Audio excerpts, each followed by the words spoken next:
पिछले अनेक सालों में ऊल जलूल बातों को करते हुए पूरे देश की जनता ने उनको देखा है। अभी जिस तरह से शुभेंदु अधिकारी के जो पीए हैं उनकी हत्या की गई है, ये बड़ी शर्मनाक है। लूटपाट, चोरी, डकैती, लुच्चाई, गुंडई, बदमाशी, माफिया, भ्रष्टाचार, ये सब एक ऐसे उदाहरण हैं जो आज जनता को लगता है कि इन सब चीज़ों को समाप्त भारतीय जनता पार्टी ने किया है। ये चोर चोर मौसेरे भाई की तरह से है।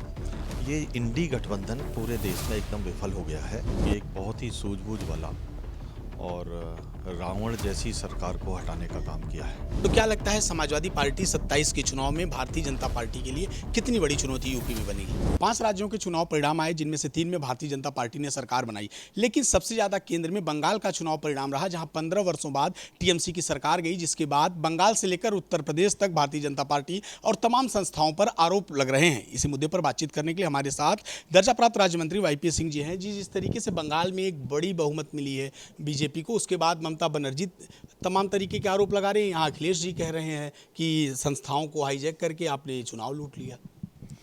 सबसे पहले तो मैं पश्चिम बंगाल की जनता को आभार व्यक्त करना चाहता हूँ कि एक बहुत ही सूझबूझ वाला और रावण जैसी सरकार को हटाने का काम किया है। और मुझे उम्मीद है कि भारतीय जनता पार्टी की सरकार जो अब बनेगी वो लोगों को न्याय देगी।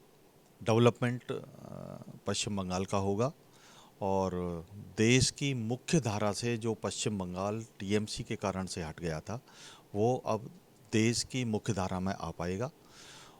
जितने संसाधन, जितनी मैन पावर पश्चिम बंगाल में, जितना इंटेलेक्ट है, वो वास्तव में अद्भुत है। उसका प्रयोग भारतीय जनता पार्टी उनके डेवलपमेंट के लिए, उनके उत्थान के लिए, उनकी उन्नति के लिए करेगी।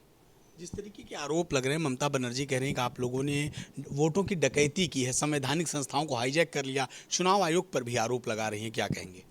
देखिए, टीएमसी की जो नेता ममता बनर्जी हैं, उनके बारे में क्या टिप्पणी करना। पिछले अनेक सालों में ऊल जलूल बातों को करते हुए पूरे देश की जनता ने उनको देखा है। सब लोग ये समझते हैं, पूरे देश के लोग ये जानते हैं कि पश्चिम बंगाल एक ऐसे मोड़ पर आकर खड़ा हो गया था जिसमें लोगों को लगने लगा था कि पश्चिम बंगाल शायद भारतवर्ष का हिस्सा नहीं है। वहाँ पर संवैधानिक संस्थाएं, वहाँ पर संविधान की गरिमा को तार तार कर दिया गया था। जो टीएमसी के गुंडे हैं, टीएमसी की जो क्लब्स हैं, उन लोगों ने भारी लूटपाट की, लोगों को मौत के घाट तक उतारने का काम किया है। और हम दूर ही क्यों जाएं, अभी जिस तरह से शुभेंदु अधिकारी के जो पीए हैं उनकी हत्या की गई है, ये बड़ी शर्मनाक है। यानी वो खिझिया कर यहाँ तक अब उतर आए हैं कि वो लोगों की हत्या कर रहे हैं अभी भी।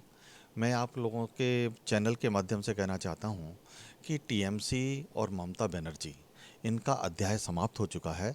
अब भारतवर्ष में भारतीय जनता पार्टी, आदरणीय प्रधानमंत्री श्रद्धेय नरेंद्र मोदी जी का जो रेजीम है वो पिछले 10-11 साल से चल रहा है।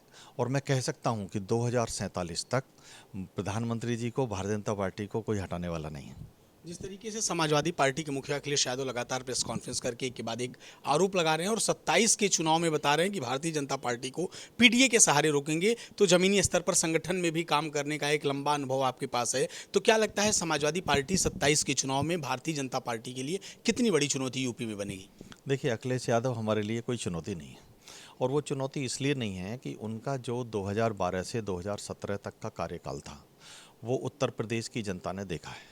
लूटपाट, चोरी, डकैती, लुच्चाई, गुंडई, बदमाशी, माफिया, भ्रष्टाचार, ये सब एक ऐसे उदाहरण हैं जो आज जनता को लगता है कि इन सब चीज़ों को समाप्त भारतीय जनता पार्टी ने किया है। आज उत्तर प्रदेश पूरे देश में नंबर 2 की बड़ी अर्थव्यवस्था बन गया है। आज उत्तर प्रदेश में प्रति व्यक्ति आय दोगुनी हो गई है, सड़कों का जाल बुन गया है, विकास के क्षेत्र में बहुत तेज़ी से उत्तर प्रदेश बढ़ा है। और मैं कहता हूँ कि नैरेटिव जो एक उत्तर प्रदेश के बारे में बना था कि उत्तर प्रदेश एक बीमारू प्रदेश है, आज लोगों के बीच में एक नैरेटिव पूरे देश में बना है कि आज उत्तर प्रदेश सर्वाधिक विकास की तरफ बढ़ रहा है और एक समृद्धशाली प्रदेश है। एक आखिरी और अहम सवाल आपसे, आज अखिलेश यादव बंगाल के दौरे पर हैं, ममता बनर्जी से मिलेंगे, तमाम तरह के कयास लगाए जा रहे हैं, आपकी पार्टी की तरफ से भी तमाम कमेंट्स आ रहे हैं। अखिलेश यादव और ममता बनर्जी की जो आज ये मुलाकात है, उसको कैसे देखते हैं? ये चोर चोर मौसेरे भाई की तरह से है। ये इंडी गठबंधन पूरे देश में एकदम विफल हो गया है। आंसू पूछने से, कहीं जाकर ममता का ढांढस बंधाने से ये साफ जाहिर होता है कि चोर चोर जैसे मौसेरे भाई होते हैं। इसी तरह से जैसे टीएमसी ने काम किया था, ऐसे ही 12 से 17 के बीच में अखिलेश यादव ने भी उत्तर प्रदेश में शासन किया था। इससे कोई फ़र्क पड़ने वाला नहीं है। पूरे देश की जनता अब समझ चुकी है, लोग जागरूक हैं। और मैं कह सकता हूँ कि 2027 के परिप्रेक्ष्य में हम भारतीय जनता पार्टी के सब लोग हमारे यशस्वी मुख्यमंत्री जी के नेतृत्व में, श्रद्धेय नरेंद्र मोदी जी के नेतृत्व में एक बहुमत वाली और ऐतिहासिक बहुमत वाली 300 सीटों से ज़्यादा बहुमत वाली सरकार हमारे उत्तर प्रदेश की जनता हमको देगी। तो आपने देखा है हमारे साथ योगी सरकार में मंत्री, दर्जा प्राप्त राज्य मंत्री वाईपी सिंह जी थे, जिनका कहना है कि 27 में पूर्ण बहुमत वाली सरकार एक बार फिर से बनेगी और 300 से ज़्यादा सीटें हम उत्तर प्रदेश में जीत कर आएंगे। लखनऊ से सहयोगी जितेंद्र के साथ फिल्म टिक्स के लिए शिवेश मिश्रा।